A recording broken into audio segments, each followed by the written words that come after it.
আল্লাহ তাআলা বলেন, যাহারাল ফাসাদু ফিল বাররি ওয়াল বাহরি বিমা কাসাবাত আইদিন নাস। জলে স্থলে যত বিপর্যয় আছে সব মানুষের হাতের কামাই। সব কিছু কার হাতের কামাই? এগুলো আমাদের অর্জন। বিভিন্ন রকমের আযাব গজব ইত্যাদি আসবে এমনিতে না, আমাদের অর্জন। বাহ্যত আমাদের হাতে যে জিনিসগুলো আমরা কামাই করি, ধ্বংসাত্মক, যেগুলো মানুষকে, সমাজকে, দেশকে, রাষ্ট্রকে একেবারে মেসাকার করে দিতে পারে, এর মধ্যে একটা হচ্ছে পরমাণু। এগুলো আমাদের হাতে বানানো, আল্লাহ আমাদের তৌফিক দিয়েছেন। মানুষকে আল্লাহ রাব্বুল আলামিন বুদ্ধিমত্তা, জ্ঞানের মাধ্যমে সম্মান দান করেছেন, সম্মানিত করেছেন, মর্যাদাবান করেছেন। কোরআনের বিভিন্ন আয়াত, বিভিন্ন নিদর্শনকে সামনে রেখে, সৃষ্টি জগতের বিভিন্ন নিদর্শনকে সামনে রেখে তারা অনেক কিছু বানাইছে, আবিষ্কার করছে। এর মধ্যে আরেকটি ভয়ঙ্কর প্রযুক্তি হচ্ছে হার্প,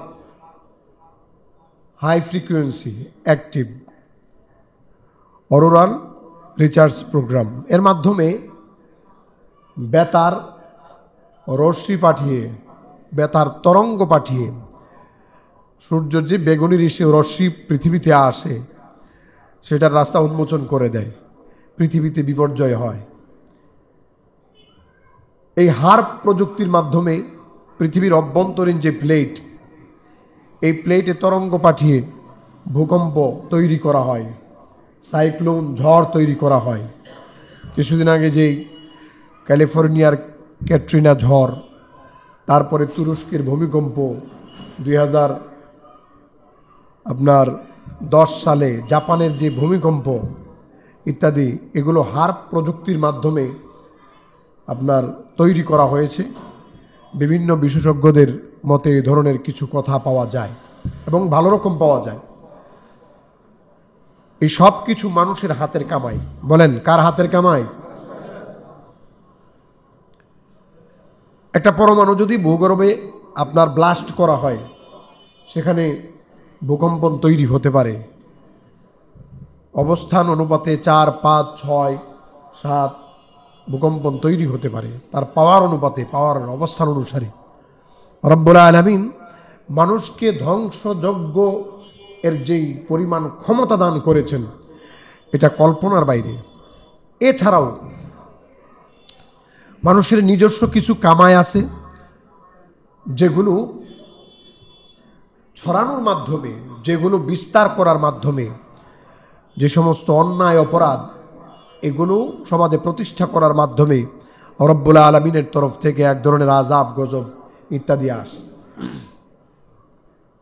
হাতের কামাই যেগুলো আছে, কামাই করছি, বোম টোম, বড় ধরনের এই প্রযুক্তি, স্যাটেলাইট প্রযুক্তি, আরও যত ধরনের কিছু আছে, মেসাকার ধ্বংসযজ্ঞ চালানো যায়, এই সব কিছু সহ মানুষের আরও স্পেশাল কিছু পাপাচার আছে, যেগুলো আল্লাহ রাব্বুল আলামিন হাদিস শরীফের মধ্যে পরিষ্কার করেছেন বিশ্বনবী মুহাম্মদুর রাসূলুল্লাহ সাল্লাল্লাহু আলাইহি ওয়াসাল্লামের মাধ্যমে।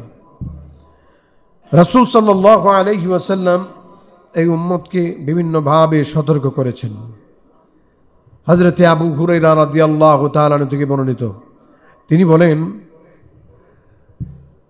মহাবিপর্যয় আসবে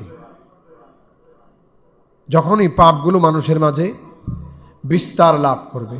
কি পাপ? বিশ্বনবী মুহাম্মদুর রাসূলুল্লাহ সাল্লাল্লাহু আলাইহি ওয়াসাল্লাম বলেন, ইদাত্তাখাযাল ফাইউ দুওয়ালা,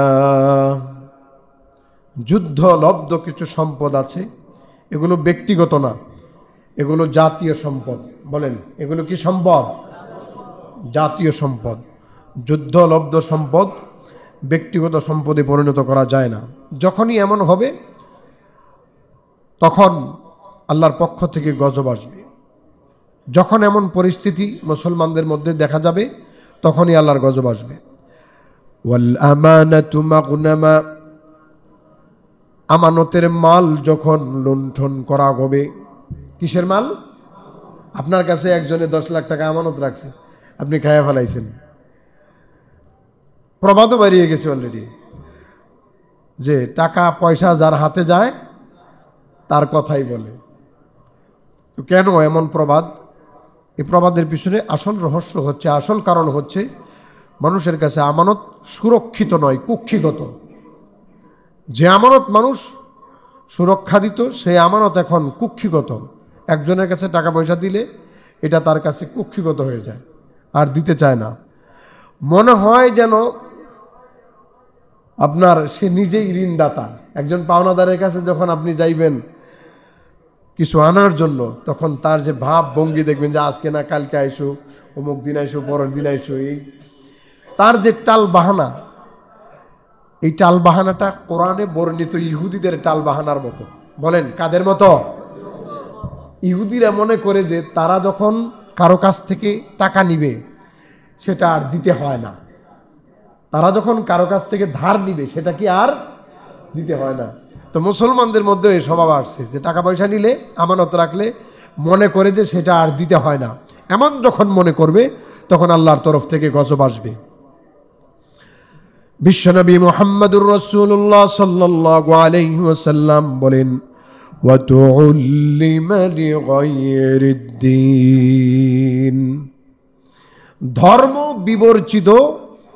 ধর্ম বিবর্জিত শিক্ষার প্রচলন হবে। যে শিক্ষার মধ্যে ধর্ম নাই। বলেন, যে শিক্ষার মধ্যে কি নাই? ধর্ম নাই। ধর্মহীন শিক্ষার কারণে মানুষ নাস্তিক হয়, ধর্মহীন শিক্ষার কারণে মানুষ বেঈমান হয়।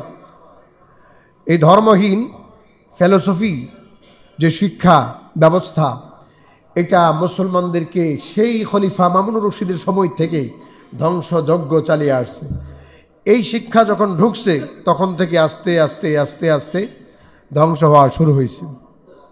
ধর্ম বিবর্জিত শিক্ষা আজকে এটা আমাদের উপর চাপায় দেওয়া হয়েছে। আপনারা জানেন যে আমাদের বাংলাদেশে বা বিশেষ করে মুসলিম কান্ট্রিগুলোতে শিক্ষার যে অবস্থান, জেনারেল শিক্ষা একদিকে, আমাদের শিক্ষা আরেক দিকে। জেনারেল শিক্ষা একদিকে, ধর্মীয় শিক্ষা আরেক দিকে। জেনারেল ধর্মীয় যে শিক্ষা, যে মিশ্রণ আছে, সেটাকেও প্রায় ধ্বংস করে ফেলার উপক্রম হচ্ছে। আলিয়া মাদ্রাসা যেটা, তো সেটার যে পড়াশোনার মান দিন দিন আস্তে আস্তে কমিয়ে ফেলা হচ্ছে, কারণ ইসলামের গুরুত্ব কমাইয়ে দেওয়া হচ্ছে। এই যে ভাগাভাগি হয়ে গেল, আপনি পড়লেন জেনারেল, আপনাকে তারা জেনারেল শিক্ষার যে কারিকুলাম, সিলেবাস ইত্যাদি দিল, এই সিলেবাস আপনি পড়লেন, এই সিলেবাসের মধ্যে পড়লেন এই সুদ, ইন্টারেস্ট সিস্টেম, ব্যাংকিং সিস্টেম পড়লেন। শিক্ষা সিলেবাসের মধ্যে পড়লেন আল্লাহদ্রোহিতার যত সিস্টেম আছে সব কিছু। শিক্ষা সিলেবাসের মাধ্যমে আপনি আপনার সন্তানকে, আপনি মুসলিম কিন্তু সন্তানকে শিক্ষা দিলেন নাস্তিকতা, আপনি শিক্ষা দিলেন আল্লাহদ্রোহিতা। এই যে ধর্ম বিবর্জিত শিক্ষা, এই শিক্ষার মাধ্যমে ধর্মের প্রতি যে শ্রদ্ধা ইত্যাদি, এগুলো আপনার সন্তান, পরিবার, পরিজন, সমাজের কাছে আস্তে আস্তে গৃহীত হওয়ার কারণে, মর্যাদা সম্পন্ন হওয়ার কারণে কোথাও কোথাও যদি এই শিক্ষা ব্যবস্থার মাধ্যমে, কোথাও কোথাও যদি ধর্ম বিবর্জিত এই শিক্ষা ব্যবস্থার মধ্যে ইসলামের অবমাননা হয়, আল্লাহ তাআলার অবমাননা হয়, রাসূলের অবমাননা হয়, তবুও কেমন যেন শিক্ষকের প্রতি মর্যাদা, সম্মান, এই শিক্ষার প্রতি একটা মর্যাদা, সম্মান আপনার দিলের ভিতরে বসায় দেওয়া হয়েছে। বিশ্বনবী সাল্লাল্লাহু আলাইহি ওয়াসাল্লাম এমনিতেই বলেন নাই, আপনি যখন কোরআনের শিক্ষা থেকে নিজেকে বঞ্চিত করবেন, আল্লাহর ভাষায় আপনি একটা জানোয়ার। বলেন আল্লাহর ভাষায় কি? পরিষ্কার কথা, উলাইকা কালানাম, আল্লাহ বলছেন জানোয়ার। এই জানোয়ার এবার শুকরও হইতে পারে, কুকুরও হইতে পারে। বহু শিক্ষিত আমেরিকান আছে যারা দাঁড়ায় মতে, কুত্তার মতো, শুয়োরের মতো। এই কথা বলেন ঠিক কিনা? এই শিক্ষা ব্যবস্থা যখন আপনার উপর চাপায় দিবে, আপনার কাছে পর্দা ভালো লাগবে না, আপনার কাছে সূর্যে হারাম শব্দ, এই হারামটা ভালো লাগবে না, আপনার কাছে আল্লাহ তাআলার দেওয়া যে হালাল সিস্টেম, এটা আপনার কাছে ভালো লাগবে না। মনে হবে যেন আল্লাহ আপনার স্বাধীনতা হরণ করেছেন। এই শিক্ষা ব্যবস্থার মাধ্যমে আপনার যাবতীয় মন মানসিকতা যেগুলো আছে, ইসলামের প্রতি শ্রদ্ধাপূর্ণ যে অবস্থান আছে, সেটা একেবারে ধুলিমলিন, একেবারে এমন অবস্থায় পরিণত করে দেওয়া হয়েছে যার মাধ্যমে ঈমান টিকিয়ে রাখা সম্ভব না। খুব কঠিন কথা বললাম, গোটা শিক্ষা ব্যবস্থার বিরুদ্ধে কথা বললাম, পশ্চিমা তরফ থেকে চাপিয়ে দেওয়া গোটা শিক্ষা ব্যবস্থার বিরুদ্ধে বললাম। কারণ আল্লাহ রাসূল সাল্লাল্লাহু আলাইহি ওয়াসাল্লাম বলেছেন, ওয়া তুউল্লিমা লিগাইরিদ দ্বীন, এই জন্য আপনারা আপনাদের সন্তানদেরকে কোরআনের শিক্ষা দিবেন বালেগ হওয়ার আগেই, প্রাপ্তবয়স্ক হওয়ার আগেই তাকে দুনিয়ার যত ফরজ আছে, ওয়াজিব আছে, দুনিয়ার যত হালাল আছে, যত হারাম আছে, সব কিছু শিক্ষা দেন। এরপরে আপনি যাবতীয় যত শিক্ষা আছে গ্রহণ করেন। ফান্ডামেন্টাল শিক্ষা যদি আপনার ইসলামিক না হয়, আল্লাহর দেওয়া শিক্ষা যদি আপনি না নেন, ইকরা বিসমি রাব্বিকাল্লাযী খলাক, এটা যদি আপনি না নেন, আল্লাহর দেওয়া শিক্ষা যদি না নেন, এটাকে যদি আপনি ছোট মনে করেন, তাহলে আল্লাহ তাআলা আপনাকে ছোট বানায় দিবে। বলেন, কে বানায় দিবে? এই শিক্ষা ব্যবস্থাটাই, ধর্ম বিবর্জিত এই শিক্ষা ব্যবস্থাটাই আপনাকে কাফের বেদিন বানায় দিছে অলরেডি। একটা নাস্তিক শিক্ষক আপনাকে যখন শিক্ষা দিবে, তার শিক্ষার ভিতরে একটা সময় দেখা যাবে আল্লাহর প্রতি অবজ্ঞা প্রদর্শন ইত্যাদি আছে। অ্যাজ এ মুসলিম, একজন মুসলিম হিসেবে আপনি তার কাছে যখন পড়বেন, নাস্তিকের মতবাদের প্রতি আপনার সম্মান জাগবে কি জাগবে না? আর জাগলে ঈমান থাকবে, মুসলমানই তো থাকবে। এই জন্য খুব কঠিন কথা, ওয়া তুউল্লিমা লিগাইরিদ দ্বীন, ধর্ম বিবর্জিত শিক্ষা। আরেকটা বিষয় হচ্ছে, দিন শিক্ষা দিবে মানুষ, দিন শিখবে, কিন্তু এর দ্বারা উদ্দেশ্য হবে দানানির, দারাহিম, টাকা পয়সা। একবারে দিন শিখবে মানুষ শুধু টাকা পয়সার জন্য, পরিষ্কার কথা। দান্দাবাজির জন্য আল্লাহর দিন শিখবে, এই দান্দাবাজির ক্ষেত্রে দিনকে ব্যবহার করবে, এটা কিয়ামতের আলামত। এই ধরনের মৌলবী আমাদের বর্তমান সমাজে আছে না নাই? কথা বলেন, আছে না নাই? খুব কঠিন জিনিস। এই আগেরটার চেয়ে পরেরটা বেশি ভয়ঙ্কর। দান্দাবাজ, দুনিয়াদার, মৌলবী, আলেম, যে আলেম দিন শিখবে দুনিয়ার টাকা পয়সা সহায় সম্পত্তি উপার্জনের জন্য, এই দান্দাবাজদেরকে ভয়ঙ্কর হিসেবে তোলা হয়েছে। রাসূল সাল্লাল্লাহু আলাইহি ওয়াসাল্লাম বলেন, এইগুলো শেষ জামানার দাজ্জালের ফিতনার চেয়ে ভয়ঙ্কর। কারণ ভ্রষ্ট আলেম যারা, দাজ্জালের ফিতনার চেয়ে ভয়ঙ্কর। কত জঘন্য বিষয়, কত স্পষ্ট বার্তা এই মুসলিম উম্মার প্রতি বিশ্বনবী মুহাম্মদুর রাসূলুল্লাহ সাল্লাল্লাহু আলাইহি ওয়াসাল্লামের। এই জন্য আল্লাহ রাব্বুল আলামিন আমাদেরকে দেখাইতেছেন, বর্তমান সমাজটাকে আপনি যদি দেখেন, তাহলে মানে যেগুলো উল্লেখ করা হচ্ছে, বলা হচ্ছে, একটাও খালি পাবেন না। আল্লাহ আমাদের হেফাজত করুন। বিশ্বনবী মুহাম্মদুর রাসূলুল্লাহ সাল্লাল্লাহু আলাইহি ওয়াসাল্লাম বলেন, ওয়াতা'আর রাজুলু ইমরাতাহু, একজন স্বামী তার স্ত্রীর আনুগত্যই করবে, আর কারো কথা শুনবে না, বউ যা বলে তাই। অথবা জাতি একজন মহিলাকে লিডার বানাবে, মহিলারা জাতি পরিচালনা করবে, ও পজিশন সব লিডার মহিলা। কথা বলেন ঠিক কিনা? রাসূল সাল্লাল্লাহু আলাইহি ওয়াসাল্লাম বলেন, এগুলো গজবের কারণ। বলেন, এগুলো কিসের কারণ? গজবের কারণ। আপনি নেত্রী দেখে আবার মনে মনে রাগ করেন না, আল্লাহর নবী যেটা বলছে এটাই ঠিক। জোরে বলেন, কথা ঠিক কিনা? আপনারা বললেও ঠিক, না বললেও ঠিক। এর আরেকটা সূরত হচ্ছে, মহিলাদের আনুগত্য করা হবে সর্বত্র। একজন সন্তান শুধু তার স্ত্রীর আনুগত্য করবে, মাকে বাদ দিয়া দিবে। মহিলার আনুগত্য এমন করবে, স্ত্রীর আনুগত্য এমন করবে। রাসূলুল্লাহ সাল্লাল্লাহু আলাইহি ওয়াসাল্লাম বলেন, ওয়া আক্কা উম্মাহু, মায়ের অবাধ্য হয়ে যাবে। বলেন না, কার অবাধ্য হবে? মায়ের অবাধ্য হবে। বউর কথা শুনতে শুনতে, বউর কথা নিতে নিতে মা শেষ। এখন বাপ মাও যেমন সন্তানের উপর অত্যাচার করে, সন্তানরাও একটা পর্যায়ে অত্যাচার করা শুরু করে দেয়। এক হাতে তালি, বলেন না, এক হাতে তালি বাজে না। আপনি বাপ মা সন্তানকে ভালো শিক্ষা দেন নাই, গরু মার্কা শিক্ষা দিচ্ছেন, নাস্তিক মার্কা শিক্ষা দিচ্ছেন, যে ড্যাড মম আমার সময় নেই, তুমি তোমার এই যে লাস্ট লাইফ, জীবনের এই সময়টা তুমি বৃদ্ধাশ্রমে কাটাও, তোমাকে সময় দেওয়ার মতো এখন সুযোগ নেই, আমরা অনেক ব্যস্ত, অনেক বিজি, ভিজিবল লাইফে আমরা তোমাদেরকে কেয়ার করতে পারবো না। এই যে হারামি সন্তান, এই যে হারামি বাপ মা, আপনি আপনার সন্তানটাকে হারামি বানাইছেন। হারামির ফলাফল দেওয়া যখন শুরু করে, তখন তাবিজ নেওয়ার জন্য হুজুরের কাছে যান। আরে জিন্দেগি আপনি বরবাদ করছেন, তাবিজ দিয়ে হবে কি? জিন্দেগি আপনি শেষ করছেন, তাবিজ দিয়ে হবে কি? তাবিজে কাজ হবে না, বানাইতে হবে। গাছ লাগাইবেন আঙ্গুর, এনে বটগোড়া হবে না, আঙ্গুর হবে। বলেন কি হবে? আর বটগোড়া লাগাইলে আঙ্গুর হবে? তাহলে নিজেকে একেবারে তল থেকে, নিচ থেকে, একেবারে গোড়া থেকে গঠন করতে হবে ভালোভাবে, তাহলে সম্ভব।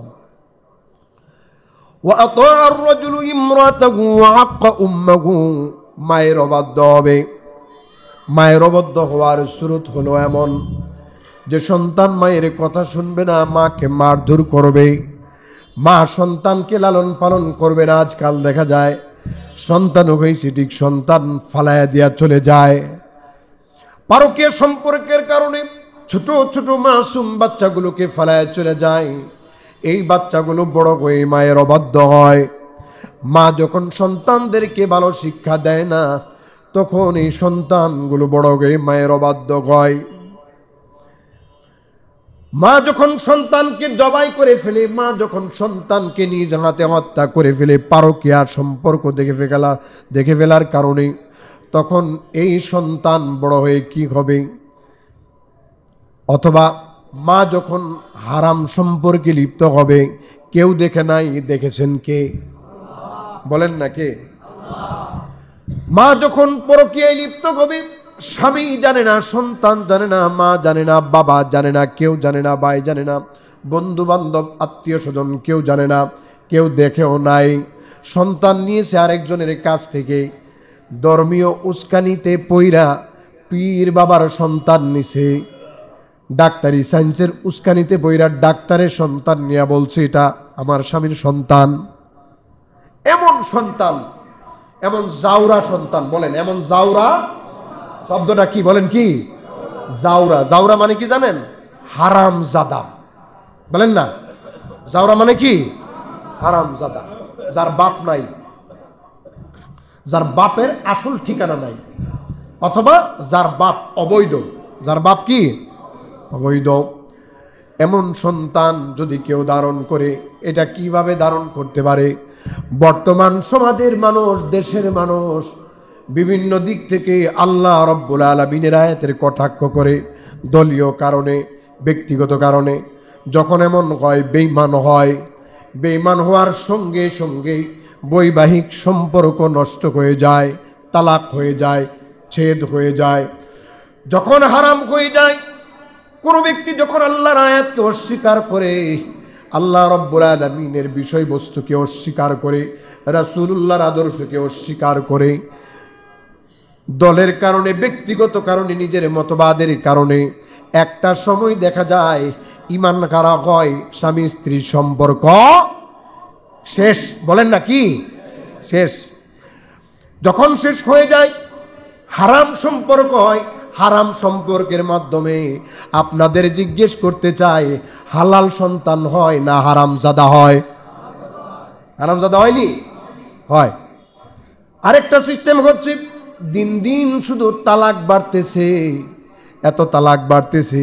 এই মহল্লার ভিতরে আমার কাছে অনেকজন আসছে, কয় হুজুর আমি তালাক দিয়ে দিছি 3টা। বলেন না কয়টা? 3টা দিয়া মাসালা জিজ্ঞেস করে এরপরে সুন্দর করে আবার গুইরা গেরা এটা নিয়ে থাকতেছে। দেখলে মুখটা গুইরা, মুখটা মাসা আপনার নিচে দিয়ে আস্তে করে উই গুইরা চলে যায়, কাছে আর আসে না। জিজ্ঞেস করে কিও ভাই কি অবস্থা? কয় ব্যবস্থা কইরা চলতেছি। এটা হালাল ব্যবস্থা না হারাম ব্যবস্থা? বলেন না, হালাল না হারাম? বিশ্বনবী সাল্লাল্লাহু আলাইহি ওয়াসাল্লাম হাদিস শরীফের মধ্যে বলেছেন, শেষ জামানায় হারাম জাদা বেশি হবে। কি জাদা বেশি হবে? একসাথে চলতেছে, হাই হাই তালাক দিয়া একসাথে চলতেছে সুন্দর করে, হাই হাই দল কইরা কোরআনের আয়াতের অস্বীকার কইরা বিবাহের সম্পর্ক নষ্ট কইরা বেঈমান হইয়া হারাম জাদা ফয়দা করতেছে। এই হারাম জাদার গোষ্ঠী পিতামাতার বাধ্য হবে না অবাধ্য হবে? বাধ্য হইব। অবাধ্য কি কয়? বাধ্য হইব না অবাধ্য? বিশ্বনবী মুহাম্মদুর রাসূলুল্লাহ সাল্লাল্লাহু আলাইহি ওয়াসাল্লাম বলেন, শেষ জামানার মধ্যে আক্কা উম্মা মায়ের অবাধ্য হবে। আর একটা সিস্টেম হলো মা মনিব জন্ম দিবে, মায়ের সাথে মনিবের মতো আচরণ করবে, মালিকের মতো আচরণ করবে। মালিক যেমন দাসীর সাথে আচরণ করে, ঠিক তদ্রূপভাবে এই সন্তানগুলো মায়ের সাথে দাসীর আচরণ করবে। মালিকানা আচরণ, মালিকানা আচরণ বর্তমান সমাজে বাপ মার প্রতি আছে না নাই? আপনাদেরকে বলি, যে সন্তানদেরকে বাবা মা ভয় পায় ওই সন্তানদের ধ্বংস, ওই সন্তানগুলো কেল্লাফতে শেষ। যে সন্তানগুলোকে বাবা মা ভয় পায়, বলেন যে সন্তানগুলোকে বাবা মা কি বাবা মা কি করে? ভয় পায় যে মারধর করব, ভয় পায় ভয়ঙ্কর আচরণ করব, ভয় পায় ঘর থেকে বের করে দিব, ভয় পায় তাদেরকে হত্যা করে ফেলবে, ভয় পায় মানে অসংলগ্ন চূড়ান্ত পর্যায়ের খারাপ আচরণ করবে। এই সমস্ত সন্তানগুলো এমনি শেষ। বর্তমান সমাজে বহুত এরকম আছে আমার জানা মতে। আগে বহুত নেতাগিরি করছে, এখন পোলাপানের পিঠা খায়। আছে না নাই? বহুত আছে, বহুত আছে। ঢাকা বিশ্ববিদ্যালয়ের শিক্ষক আছে, বহুত এরকম মানুষ আছে পিঠা খায়। কেন? আমরা আমাদের সন্তানদেরকে হক আদায় করতে পারি নাই। আল্লাহ আল্লাহ আল্লাহ আল্লাহ আমাদের হেফাজত করুন। রব্বানা হাব লানা মিন আজওয়াজিনা ওয়া যুররিয়াতিনা কুররাতা আয়ুন ওয়াজআলনা লিল মুত্তাকিনা ইমামা। রব্বুল আলামিন, আল্লাহ আমাদেরকে এমন সন্তান দাও, এমন স্ত্রী দাও, যেই সন্তান আমার জন্য চক্ষু শীতল হওয়ার কারণ হবে, যে স্ত্রী চক্ষু শীতল হওয়ার কারণ হবে, যেই সন্তানকে সমাজের মানুষ দেখেই বলবে এই সন্তানটা বড় ভালো, অমুকের ছেলেটা বড় ভালো, ছেলে ভালো। এমন সন্তান রব্বুল আলামিন আমাদেরকে দিয়া দাও, যে সন্তানগুলো আল্লাহওয়ালা হবে, যে সন্তানগুলো বাধ্য হবে, যে সন্তানগুলো নেশাখোর হবে না, যে সন্তানগুলো নেককার হবে। আমিন বলেন। এমন সন্তান আমরা চাই কি চাই না? তাহলে প্রত্যেক দিন আল্লাহর কাছে দোয়া করবেন যে আল্লাহ আমাদেরকে নেককার সন্তান দাও। রব্বি হাবিলি মিনাস সালিহিন। বিয়ার আগে ডোলতবলা বাজাইবেন না, বিয়ার সময় হারাম কাজ করবেন না। বিয়াটা হচ্ছে ভালো সন্তান উৎপত্তি হওয়ার একটা স্পেশাল হৃদয় বন্ধন, শারীরিক বন্ধন, পারিবারিক বন্ধন, সামাজিক বন্ধন। এটাকে আপনি যখন হারামের মাধ্যমে নষ্ট করবেন, গান বাদ্য ইত্যাদি ব্যবহার এবং মদ্যপান নেশা ইত্যাদি বিভিন্ন রকমের ফুর্তি হারাম বিষয়ের মাধ্যমে, কবিরা গুনার মাধ্যমে একটা বৈবাহিক অনুষ্ঠানকে যখন আপনি হারামের মাধ্যমে জর্জরিত করবেন, এখান থেকেই হারাম জাদা পয়দা হওয়ার ভূমিকা শুরু হয়। কি জাদা? বলেন না, বলেন না, কি জাদা? আরো জোরে বলেন। কারণ আপনি বিয়ে করাইবেন না, যখন গানের অনুষ্ঠানগুলো করবেন তখন মনে হইব। বলেন কি জাদা? বিয়ার সময় যদি হারাম অনুষ্ঠান, বৈবাহিক একটা সুন্দর সম্পর্কের মধ্যে, হালাল সম্পর্কের মধ্যে এটা যখন আপনি করবেন তখন মনে হবে, যখন হারাম দিয়া বিবাহ সম্পর্কটাকে অপবিত্র করবেন তখন হারাম জাদা পয়দা হওয়ার সূচনা হলো। কি জাদা? জোরে বলেন না। অনুষ্ঠান করার সময় মনে হবে, বলেন কি জাদা? হারাম জাদা। কি জাদা? হারাম জাদা। বারবার বলাইলাম তো মনে রাখবেন। হাদিস শরীফের মধ্যে রাসূলুল্লাহ সাল্লাল্লাহু আলাইহি ওয়াসাল্লাম এই জন্য বলেছেন, কিয়ামতের আগ মুহূর্তে ওয়াদনা সদিকা, মার অবাধ্য হবে, মায়ের অবাধ্য হবে। ওয়াদনা সদিকা, বন্ধু বান্ধবরা নিকটবর্তী হয়ে যাবে, জানে জিগর। মা জন্ম দিল, বাপ জন্ম দিল, খবর নাই, বন্ধু জানে জিগর। বন্ধু যদি সৎ না হয় তাহলে জীবন শেষ। সোহবতে সালেহ তোরা সালেহ কুনাদ, সোহবতে সালেহ তোরা সালেহ কুনাদ, সোহবতে তালেহ তোরা তালেহ কুনাদ। সৎ সঙ্গে স্বর্গবাস, অসৎ সঙ্গে, বলেন না, সৎ সঙ্গে স্বর্গে বাস, অসৎ সঙ্গে সর্বনাশ। এই জন্য বন্ধুটা ভালো হতে হবে। বন্ধু এমন নিতে হবে যে বন্ধু আপনাকে সৎ বানায়, মিথ্যুক বানায় না, দিনদার বানায়, শয়তানের বন্ধু বানায় না। বন্ধু এমন নিতে হবে যে গাঞ্জা খায় না, যে ইয়াবা খায় না, ইনজেকশন নেয় না। এমন বন্ধু বানাতে হবে। যেই বন্ধু গাঞ্জাখোর হয়ে গেছে সেই বন্ধুকে প্রত্যাখ্যান করতে হবে, নতুবা সে নষ্ট হয়েছে তোমাকেও নষ্ট করবে। রব্বুল আলামিন বলেন ওয়া ইখওয়ানুকুম ইয়ামুদ্দুনাকুম ফিল গাই সুম্মা লা ইউকসিরুন। এই ইয়াং ম্যান, যুবকরা শোনো, তোমাদের দুষ্ট বন্ধু যেগুলো আছে, গাঞ্জাখোর, বাবাখোর, বাপখোর যেগুলো আছে, যেগুলো নষ্ট, যেগুলো ভ্রষ্ট, যেগুলোর কেরিয়ার শেষ, এই সমস্ত বন্ধুদেরকে তোমরা কাছে ভিড়তে দিবা না। পারবা তো ইনশাআল্লাহ? নষ্ট বন্ধুদেরকে কাছে না দূরে? কাছে না দূরে? নষ্ট বন্ধুর একটা দোষ আল্লাহ কোরআনে বর্ণনা করছে। নষ্ট বন্ধুর দোষটা কি? যে নষ্ট বন্ধুর নষ্টামি করতে কোনো রকমের কোনো কার্পণ্য করে না। কে বলছেন? কে বলছেন? যেগুলো নষ্ট, যেগুলো ভ্রষ্ট, এই শয়তানগুলো শয়তানি খুব বেশি রকম করে। আয় দোস্ত একটা বিড়ি টান দে, আয় দোস্ত একটু গাঞ্জাটার মধ্যে দেশ না টান, আয় দোস্ত ট্যাবলেটটা আজকে খায়া দেখ পাওয়ারটা তোর কেমন বাড়ে, দেখ একটু খায়া বাইরা। এক ট্যাবলেট খাওয়ার পরে দৈনন্দিন 1 সপ্তাহ 2 সপ্তাহ এরপরে শুরু হয়, দে দোস্ত একটা টান দে, হিরোইনের মধ্যে মাত্র একটা টান। একদিনের পরে আর থাকতে পারে না, এমন বেড়া উঠে, এমন বেড়া উঠে। যখন এগুলোর বন্দি করা হয়, রিহাবে নেওয়া হয়, জেলে দেওয়া হয়, তারপরে আপনার পুলিশে নিয়ে রাখে, পুলিশ নিজেই এদেরকে নেশা জাতীয় দ্রব্য দিতে বাধ্য হয়। কথা বলেন ঠিক কিনা? কেন? নষ্ট হয়ে গেছে। নতুবা সে তো পুলিশই মাইরে ফেলাইব, সে বাপমা মাইরে ফেলাইব। এমন একটা সন্তান ঘরের ভিতরে কি না করে, ডেক বিক্রি করে, মায়ের কানের দুল, নাকের ফুল, যা আছে যা মনে চায় ঘরের ভিতরে, একটা ওয়াল কলক পর্যন্ত এগুলো নিয়ে 10 টাকা দিয়ে বিক্রি করে একটা গাঞ্জার পুটলা লয়। কথা বলেন ঠিক কিনা? এই যে এক পরিস্থিতি, সেটা হবে কেন? এই খারাপ বন্ধুর কারণে এইরকম পরিস্থিতি তৈরি হয়। দোস্ত, খারাপ যত দোস্ত আছে সব বাদ দাও। যে দুষ্ট তোমাকে ভালো পথে নেয়, দুনিয়াবি হোক, যে দুষ্ট তোমাকে ভালো পথে চালায় তার সাথে তুমি চলো। গাদ্দার, বেঈমান, দুষ্ট, নষ্ট, ভ্রষ্ট এমন মানুষকে দুষ্ট বানায়ও না, নিষেধ। এটা বড় আযাবের কারণ। রাসূলুল্লাহ সাল্লাল্লাহু আলাইহি ওয়াসাল্লাম বলেন ওয়াকসাবাহু, বাবার অবাধ্য হবে, বাবার কথা শুনবে না।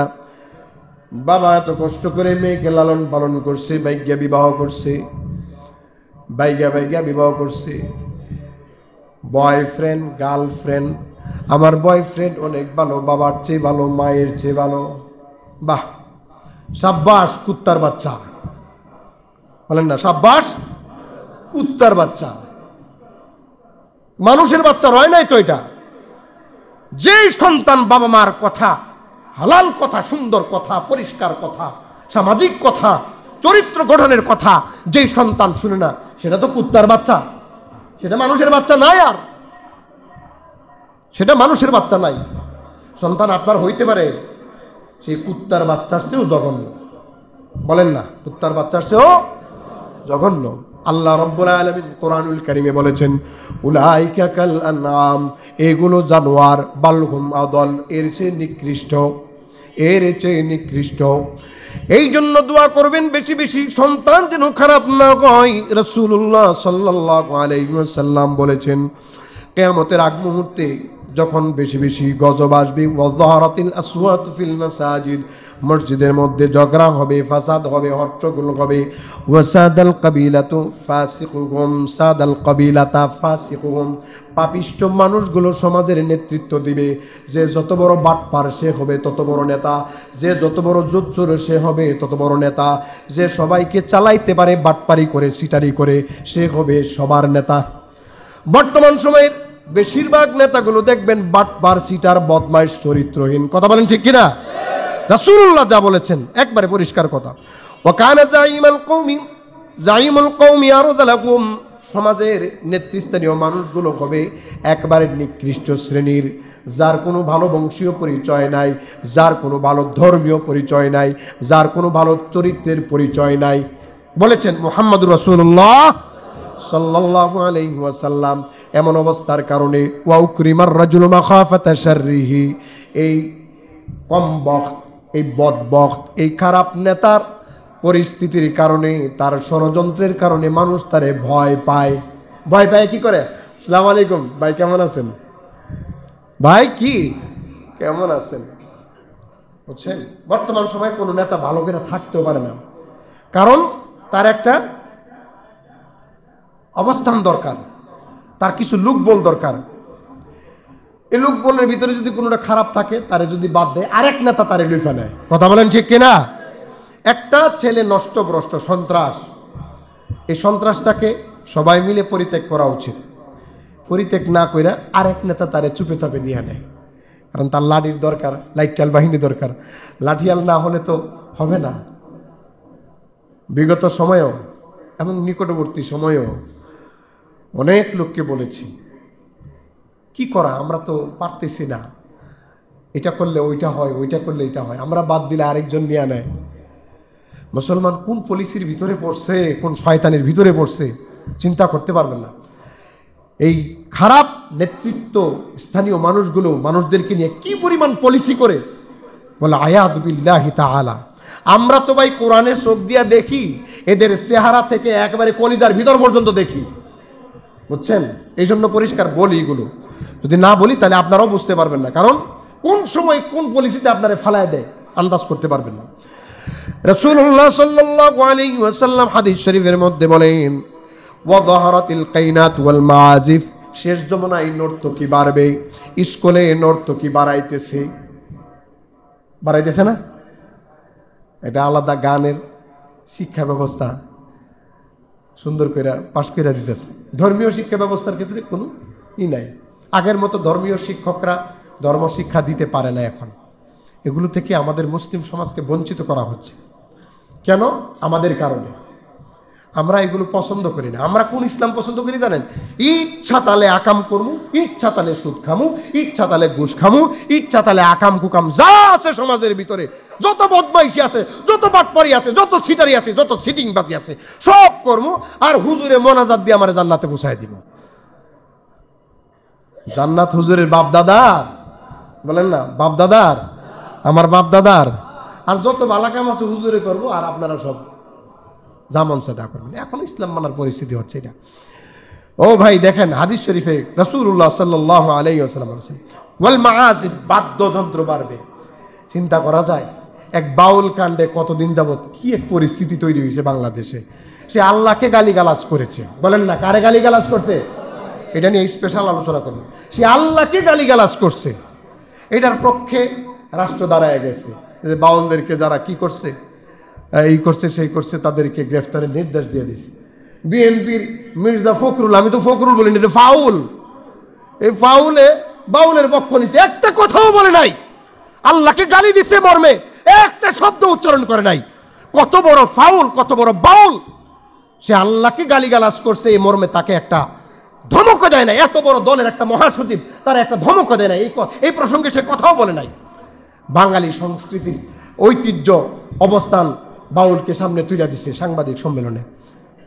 কিছু জিলাপি আছে, সিন্নিপুর জিলাপিগুর মৌলবীও আছে, হ্যাঁ বলেন, আছে না নাই? এই মৌলবীগুলাও এদের পক্ষে সুন্দর করে কথাবার্তা বলতেছে। কি পরিমাণ গালিগালাজ! রাসূলুল্লাহ সাল্লাল্লাহু আলাইহি ওয়াসাল্লামকে এক বাউল বলতেছে, তো গোলামের বংশের লোক। নাউজুবিল্লাহ, ভাই যা কইবেন। তো এই যে বাউল টাউল যেগুলো আছে, আউল ফাউল, যারা আউল আর ফাউল আর বাউলের পক্ষে যায় এরা কখনো মুসলমান হতে পারে না, কখনো মুসলমান হতে পারে না। কিছু কিছু ব্যক্তির কারণে দলের বিশাল ক্ষতি হয়, এর মধ্যে মির্জা ফখরুল এই ফাউলটা হয়েছে 1 নাম্বার একটা ফাউল, একটা ফাউল। সেই এরকম ফাউল। এরপরে ডক্টর ইউনূস ইচ্ছা করলে পারতো, আল্লাহ দ্রোহী, আল্লাহকে গালিগালাজ করতেছে এমন ব্যক্তি যারা এই সমাজের মধ্যে, এই ধরনের মানুষ কয়টা আছে? কয়টা মানুষ? 20 লক্ষ বাউল নামবে। আল্লাহকে গালি দিয়া 20 লক্ষ নামলে আমরা 20 কোটি নামবো। কথা বলেন ঠিক কিনা? কত বড় ফাজিল, কত বড় বেয়াদব আল্লাহ দ্রোহিতা করে এই জমিনের মধ্যে বিচরণ করবে, আর তাদেরকে আমরা নেতা মানবো? এটা কখনো হতে পারে না, কখনো হতে পারে না।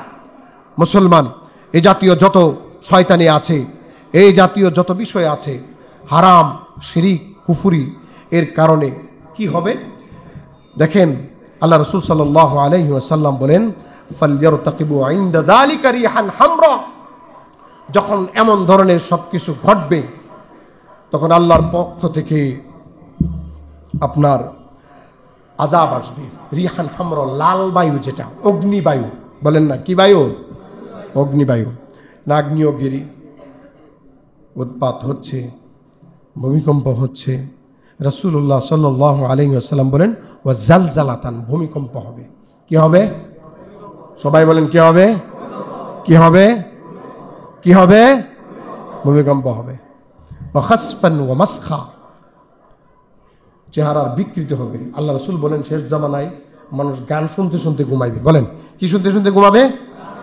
গান শুনতে শুনতে ঘুমাবে। ফাউলদের বিরুদ্ধে বলতেছি আর কি। কি শুনতে শুনতে ঘুমাবে? বলেন না, বলেন না। গান শুনতে শুনতে ঘুমাবে। সকালবেলা এগুলো শুকরে আর খিঞ্জিরে আর বানরে পরিণত হবে, বলেছেন মুহাম্মদুর রাসূলুল্লাহ সাল্লাল্লাহু আলাইহি ওয়াসাল্লাম। এই রাসূলের কথা বড় না নেতার কথা বড়? জোরে বলেন। নেতার কথা মানবো না রাসূলের কথা মানবো? নেতা যদি বলে বাঙালি ঐতিহ্যের এটা একটা সংস্কৃতি অবস্থান, আর রাসূল যদি বলে এটা বান্দর আর কুকুর আর শুকুর হওয়ার অবস্থান, তাহলে আমরা নেতার কথা মানবো না রাসূলের কথা মানবো? আমরা এই সমস্ত নেতার বক্তব্যকে লাথি মারি। কথা বলেন ঠিক কিনা? খুব খেয়াল রাখতে হবে। রাসূলুল্লাহ সাল্লাল্লাহু আলাইহি ওয়াসাল্লাম বলেছেন, ওয়াকাযফা, ভূমি ধস হবে, ধস হবে। আমি আপনাদেরকে এখনই একটা দোয়া পড়াচ্ছি, পড়েন। আল্লাহুম্মা ইন্নী আউযু বিকা মিনাত তারাদ্দি ওয়াল হাদমি ওয়াল গারকি ওয়াল হারিকি। আল্লাহুম্মা ইন্নী আউযু বিকা আন আমুতা লাদিগা